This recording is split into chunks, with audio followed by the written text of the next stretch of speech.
दीक्षा को की पावन धरा को मेरा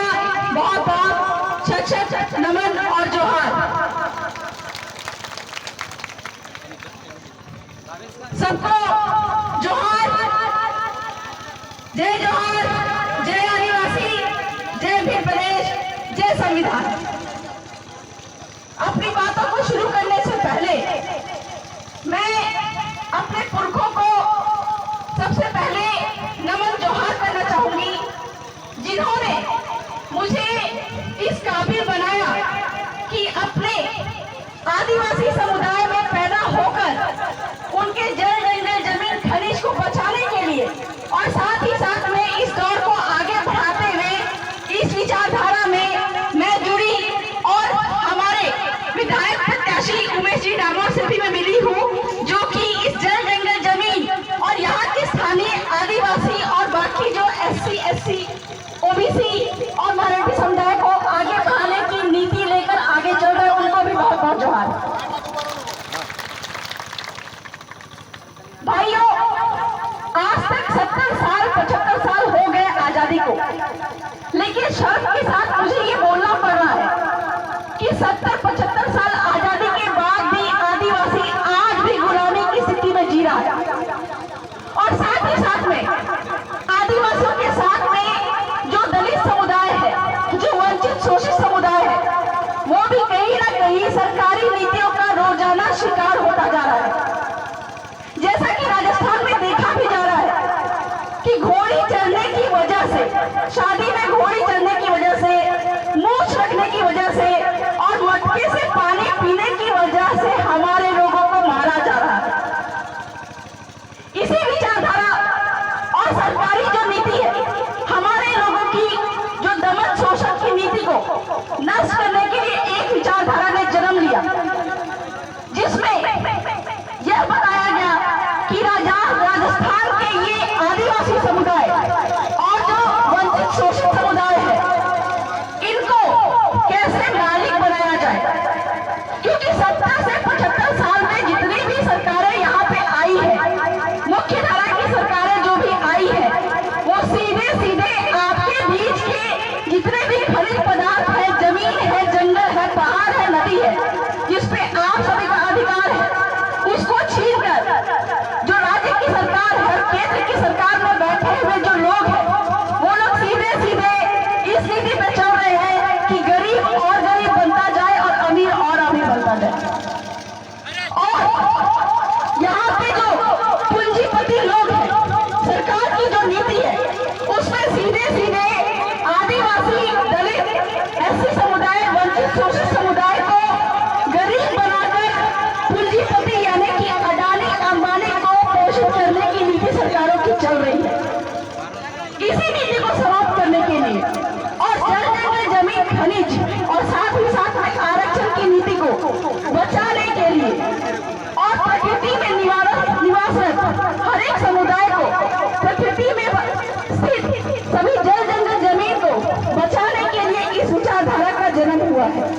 जिस विचारधारा से मैं जुड़ी हुई हूँ, जिस विचारधारा से हमारे प्रत्याशी उमेश जी डामोर जो कि भारत आदिवासी पार्टी से जुड़े हुए हैं। और ये देखकर मुझे बहुत अच्छा लग रहा है कि जिस तरह की विचारधारा यहाँ पे पैदा हुई है और जिस तरह का जन सैलाब आपके आसपास में दिख रहा है, मैं सीधे सीधे बता दूं कि पूरे देश भर के लोग ये देखने के लिए तैयार है कि ये कारवां कितना आगे तक बढ़ जाता है और भारत आदिवासी पार्टी को देश भर के अन्य समुदाय के लोग भी मांग रहे हैं। ये आपकी बहुत बड़ी जीत है, बहुत बहुत बधाई। ये जो विचारधारा है, जिस विचारधारा को हम लेकर चलते हैं, मैं आपको बता दूं कि 70 से 75 साल में जितनी भी सरकारें यहाँ पे आई हैं, चाहे वो केंद्र की सरकार हो चाहे राज्य की सरकार हो, किसी ने भी जल जंगल जमीन और खनिज की बात नहीं की है। जबकि देश भर में हर एक समुदाय के बीच में जब मैं घूमती हूँ, उनके हक अधिकार की बात करती हूँ, संविधान कानून की बात करती हूँ, तो सीधे सीधे हमारा जो उद्देश्य होता है वो उनको ये बताना होता है कि सुप्रीम कोर्ट के तमाम जजमेंट जो है उसमें सीधे सीधे ये बात लिखी हुई है कि जिसकी जमीन उसका खनिज। लेकिन भाइयों, आपके पड़ोस के जो क्षेत्र है यानी कि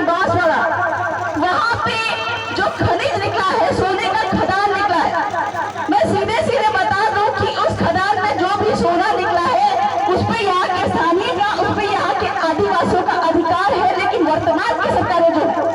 ये आपसे सारे जो जमीन लूटने के नाम से, मतलब क्या, 2 रुपया केजी चावल और 2 रुपया केजी गोबर देने के नाम से वो हमसे वोट लेते हैं 5 साल के लिए,